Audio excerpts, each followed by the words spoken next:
Retargeting is your first chance to make a second impression. Welcome to One Minute Marketing, and today we talk about the idea behind retargeting. So basically, retargeting is also known in Google as remarketing. It's the practice of servicing ad based on a prior engagement.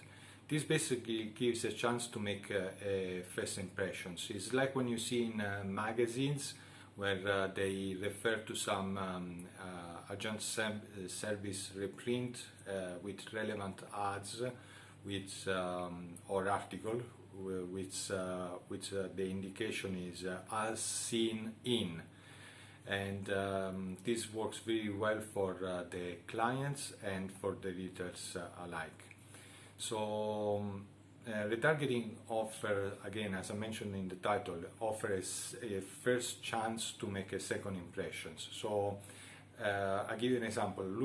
Assume that you are looking for a product on the web. You start googling around, you start reading articles, and shortly after you notice that you see on the side of your page that there is an advertisement for that exactly same product, or you're just reading an article about a specific destination, and all of a sudden you have a booking.com banner with hotels in that area. So basically this ad keeps popping up as you go on with your search. This is a form of retargeting.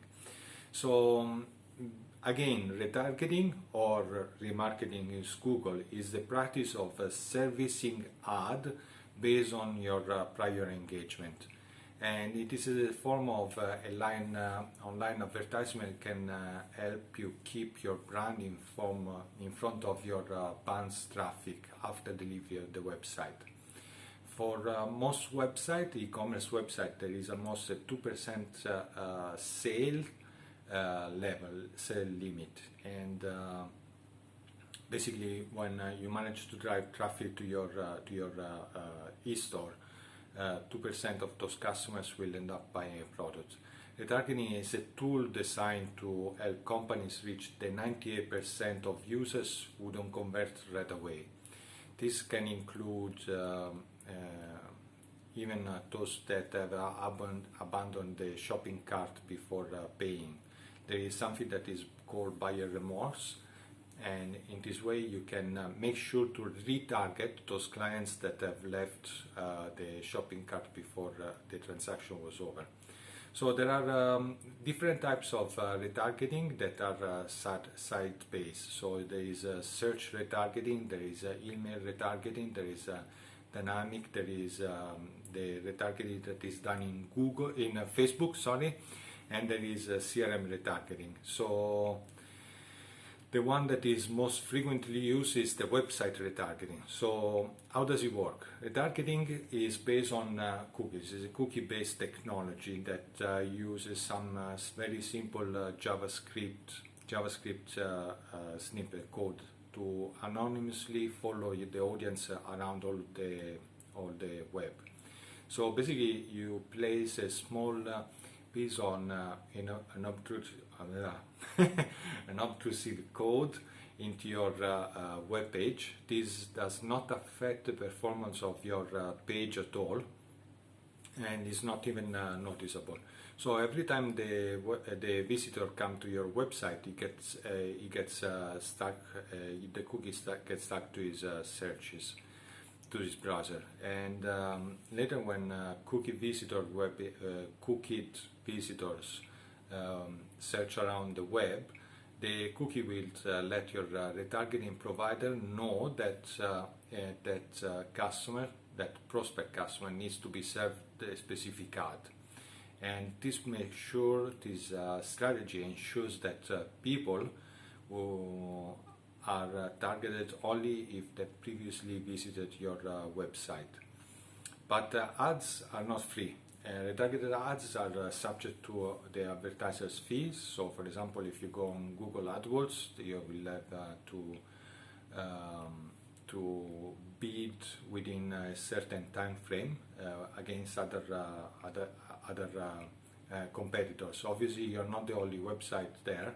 There are other websites that adopt the same strategy. So, like them, you will have to bid within specific time frames. So, if the advertisers with the highest bid win, they secure the ad space before the page loads. So you lose the spot. This process really occurs in a fraction of a second. So in addition to being a great conversion tool, retargeting provides brand recognition by reminding potential customers of their potential interest in your product.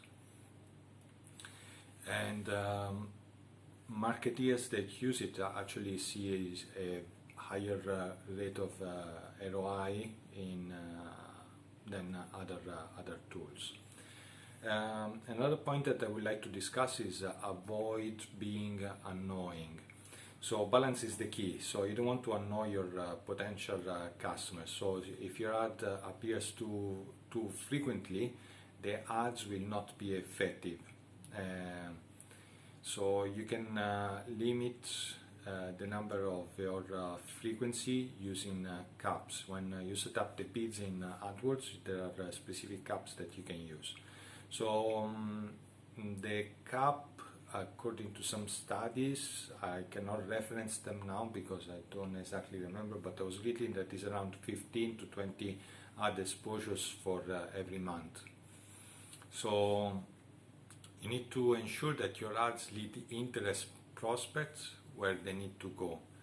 Your banner should be professionally designed and recognizable, and you need to remember that the click ad through declines 50% after the 5 months. So you should prepare several ads, several banners, and keep rotating them every few months. And there is another tool that you can use. You can remove there is a snippet that can be used when they sign up for your for example for your email list or they buy the product, so you're not too annoying, and once they've purchased the product they don't keep on seeing the advertisement, but you can use the same people to target new products that you have in your catalog. For example, you can offer them a discount or an upgrade. So make sure that when you build up your website, each landing page or on your website should have a separate creative ad to be used in your retargeting campaign. And there are very good tools within Google Analytics that can help you track and monitor the success of your tracking visits. And for example, there are colleges that are retargeting to increase enrollments, donations, B2B companies that use it to stay in front of leads during longer purchase cycles, for example, the holidays or specific events. And entertainment brands use it to retarget to convert more ticket sales. So there is several ways to do this ad retargeting. You can use Google, you can use AdRoll, Retargeter, Fetchback, and Chango.